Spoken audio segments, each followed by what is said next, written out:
Hey everybody, it's Friday, the 17th of April. He's Michael Kuss. I'm Russ Lecate. We're two Mets on the mic for News 1130. And Michael, just off the air, we were talking about those longer range computer models, those week to 3 week type of models. And what's your sense of, do you put a lot of validity in those? Well, I've always said over the last couple of years that because of computer technology, longer range models or mid range models are more accurate than they've ever been. Yes. So we used to complain about even going out 7 days that it would become too inaccurate. But now the seventh day of the forecast is as accurate as the fifth day used to be about 5 to 10 years Yeah. ago.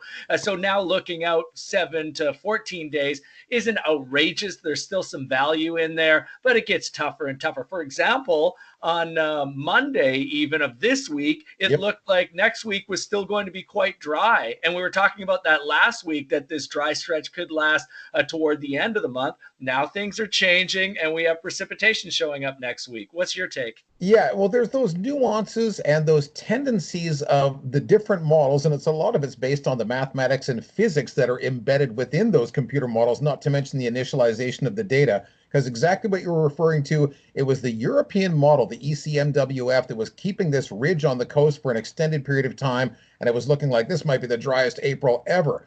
Now we're starting to see a little more convergence amongst the GFS model and the CMC long range picture out to about 240 hours or 10 days, and they're definitely steering things towards unsettled weather. I mean, beginning now, it's clouded over, but more so through the middle of next week.